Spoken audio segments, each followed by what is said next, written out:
I'm just sitting here and I'm like, we just saw this here with Christine Brennan. Christine Brennan, obviously a journalist, nearly 3 days after allegations of racist comments in the Sky Fever game, I'm being told the WNBA has no timeline for completion of its investigation. The world of basketball is bursting with startling disclosures. A trustworthy sports reporter just blew the cover off what seems to be a well-planned opposition to Caitlin Clark within. The top league officials in the WNBA are rushing as internal correspondence leak demonstrating intentional efforts to undercut the buckle of the sophomore superstar. The WNBA has stood up for the truth. Fixation on managing Clarks. Their biggest error was the narrative. However, if so, please mention as we require new referees inside the remarks. Like, are they, like, my only logic is that they are hoping that something bad happens during this game tonight so that they can say, well, look, this has happened. This is, I mean, we're reporting this whole fan base and something happened tonight. Such as are they? Like, the only reason I can think of is that they're wishing for something negative occurs throughout tonight's game so that, well, look, this has happened, they can say. I mean, we're reporting on this. The entire fan base as well as something took place tonight. First of all, again, the Chicago, if this was about something other than this, the Chicago Sky coach made it clear there was no issues in Indiana while he was working there, and he didn't hear anything at the game, and it's all because. Okay, so the WNBA is suffering a complete breakdown, correct? Now, and to be honest, it's entirely their own fault. We have a valid journalist, not just any old Twitter user, 3-follower account and a emoji of a basketball in their handle, but an real, qualified reporter with insiders at the league headquarters, revealing what appears to be a well-planned attempt to lessen Caitlin Clark's influence on women's basketball initially. Everybody. There's no need to announce you had a review in the first place, though. That's just my opinion. There was no need to go out there and announce that you were reviewing anything because, well, there's just no need. Trying to figure out a world where basically everything is recorded, no sound or video, because nothing happened. And again, I'll always say, yes, some person could have said something in the crowd, but as a crowd, as a whole, as a totality of a crowd, nothing happened. Simply said, let's call this what it is. The most shameful self-defeating behavior by a league for professional sports in recent.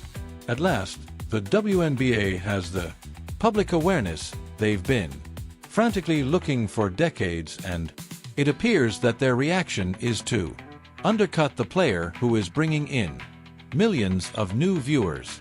That was the beginning of the whole issue. Now notorious inquiry into alleged remarks made by racists during the Indiana Fever against the Chicago Sky game. You recall the game in which Clark captured that momentous. The Fever broke 11 and treble-doubled documents while completely destroying the Sky by 35 points rather than rejoicing. The WNBA's amazing performance started an inquiry based on waiting for Twitter posts that are not proof rather than a video rather than sound recordings. Christine Brennan is a well-known reporter with the USA Today has now made a significant discovery, more concerning based on her sources. The inquiry was never about defending gamers against racist abuse, was about locating anything to move the story away from Clark's.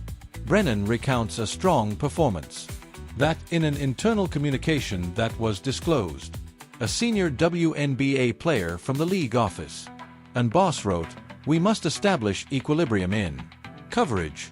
CC momentum is turning into, yes, you are problematic for the league narrative."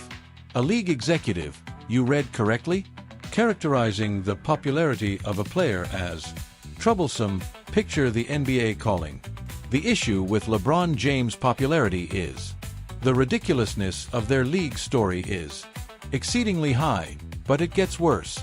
The report by Brennan contains information about a message plan developed weeks prior to the Fever Sky game, describes how to Guarantee equitable coverage for all. Guys who may seem sensible on the exterior, excluding the paperwork. Detailed techniques to restrict. Clark redirected media and concentrated stories. Regardless of the court. Performance, which clarifies a lot of how Clark has been treated by the league since she joined the WNBA as a regular. Critiquing her defense, the downplaying her historic accomplishments, the strange attention to her face.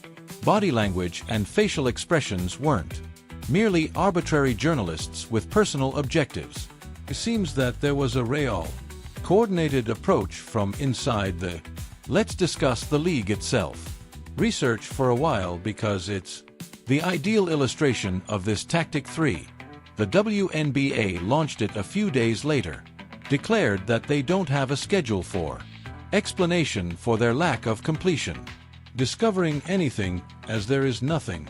To locate Chicago coach Tyler Marsh, who was formerly employed by Indiana, said, evidently, he didn't hear anything improper during the multiple player game. Participants attested to hearing nothing more than standard basketball, mocking their actions here and what. Some attempted to portray themselves as racist. Chanting was a common reaction to flight. Sound effect frequently heard in NBA arenas, including those where the Pacers play. The only thing is that it's a meme sound. Started the entire dispute, so why? Is the investigation still in progress? Brennan's sources state that the league is looking for another opportunity before they must acknowledge that there was no proof. They are genuinely anticipating another scandal to overshadow this one, because that isn't journalism. Damage control is the process of defending players. One WNBA player for a self-inflicted injury. Brennan heard an insider say, they're attempting to determine how, in a world that basically everything is captured on tape, audio or video of these purported remarks exists since nothing has occurred as of yet. Already, harm has been caused by the simple. This investigation's existence has cast a threat to Indiana supporters and produced a story that only exists social media rather than in real life, as the stating that it is irrelevant to the quality of the evidence, only the seriousness of the assertion by initiating this inquiry based on the WNBA's unverified Twitter posts, substantiated charges that lack factual foundation. They successfully threw an whole fan base to shift under the bus. Disregard for Clark's historic performance as reported by NBA employees. Worry about the league's current course is taking a staff member who stated, there's terror within because of Clark's fame. Establishing a scenario in which casual fans just give consideration to one player rather than using that to expand the league as a whole. There is this strange animosity and active attempt to downplay her. The query is, the reason why a league that has trouble attracting viewers for years, attendance and relevance in the mainstream, aggressively work to lessen their largest star. The solutions that were disclosed in Brennan's first reporting is fascinating. Seemingly serious worry regarding balance between competition and coverage in the media. According to several league executives, letting Clark serve as the spokesperson for the WNBA can annoy other celebrities, and this could make sense in their fan bases theory, but in reality, it demonstrates a basic misconception about how sports marketing is always successful.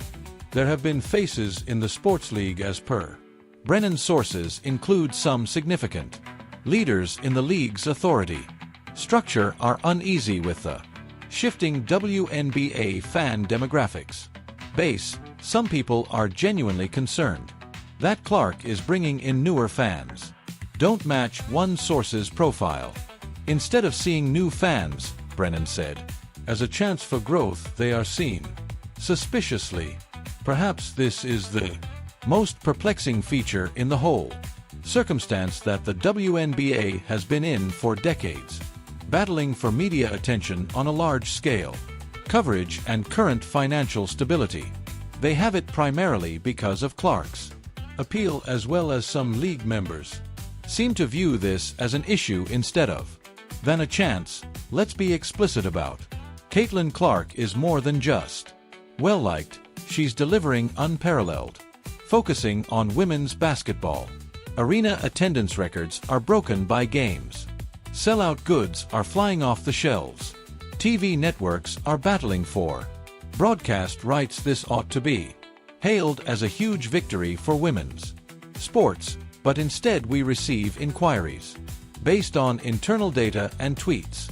How to restrict the scope of the largest star in the league is its organizational high-level malpractice.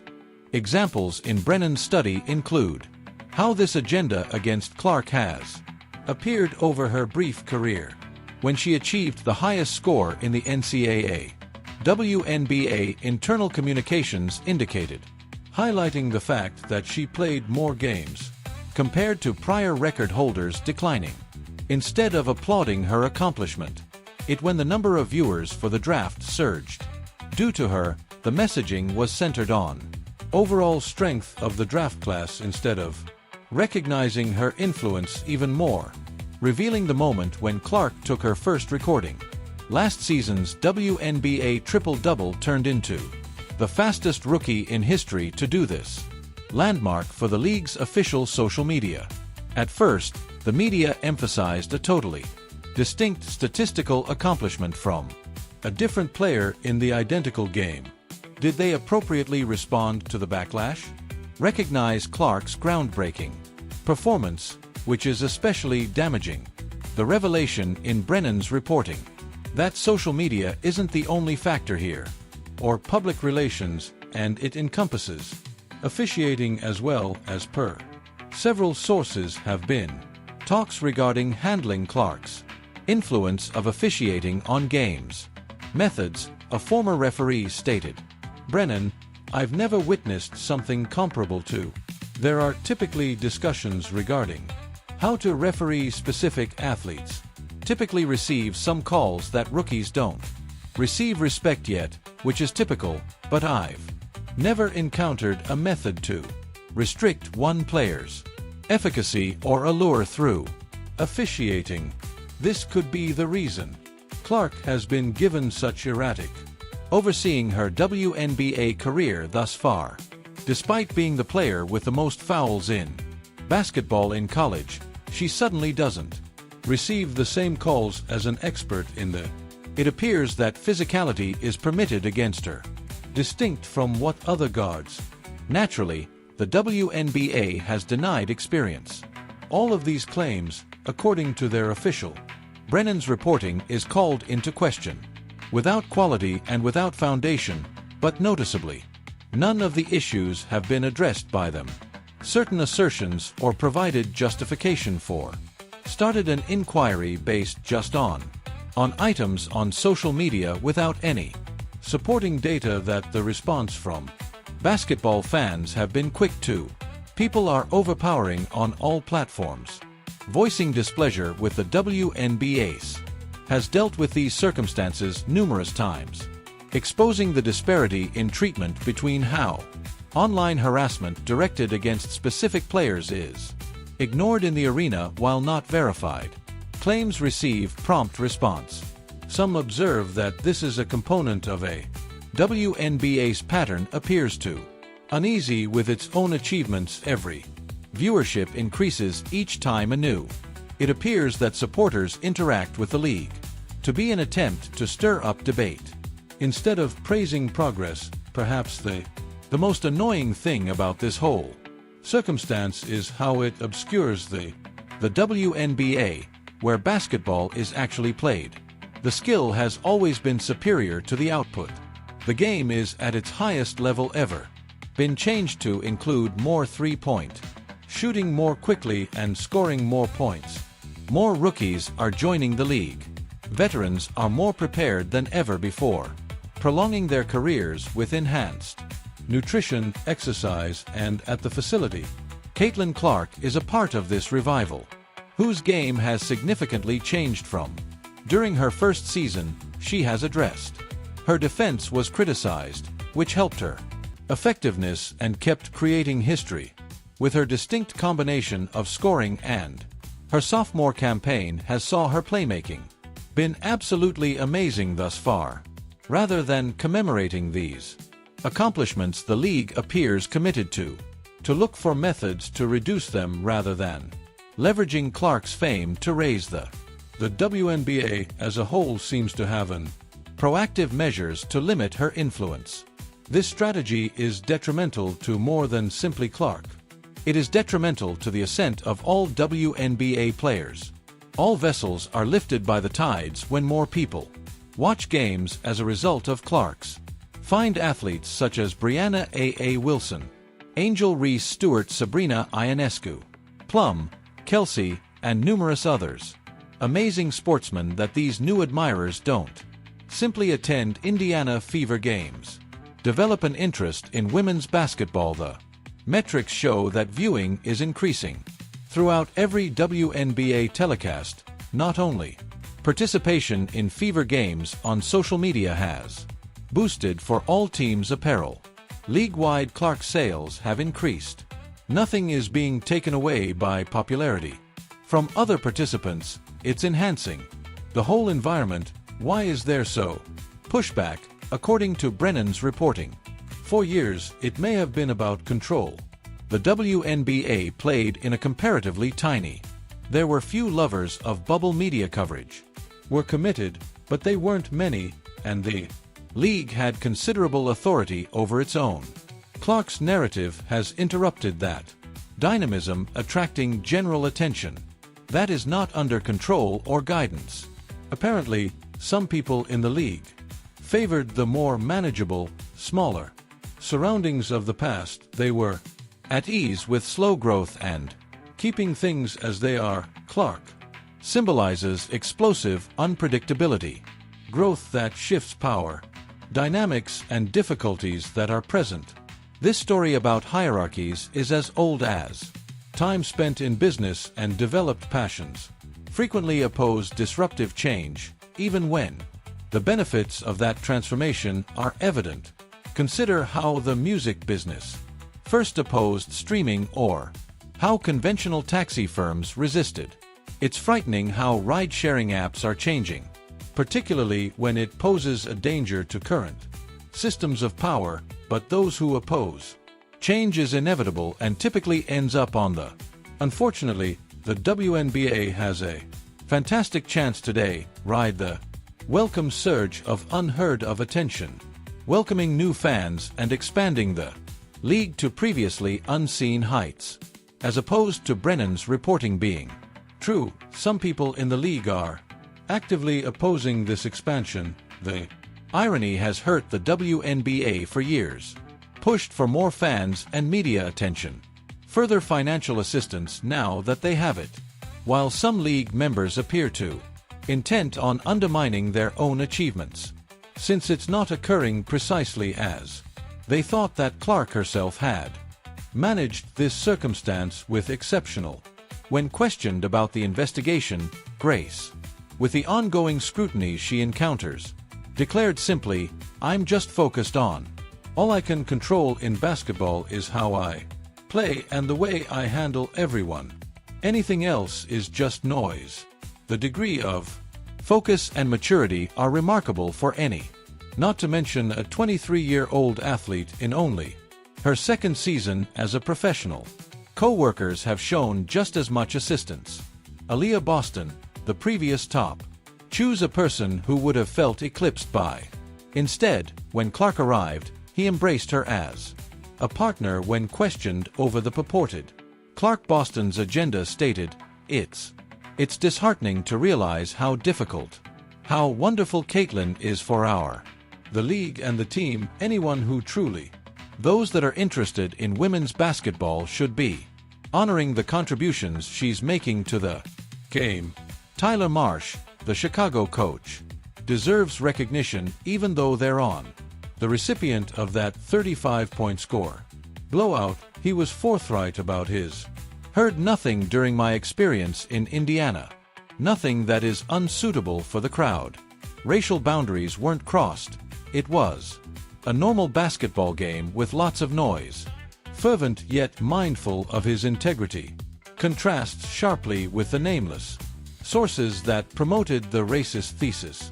Following the game on social media, it would been simple for him to remain quiet or even back up allegations made against a competitor team rather than lying, even when his team's interests weren't served by the most concerning aspect of Brennan's reporting includes the possible consequences about the forthcoming All-Star game that is planned for Indianapolis this summer, as per. According to her sources, there had already been conversations regarding the possibility of relocating the occasion based on the unconfirmed claims made during the Fever Sky game.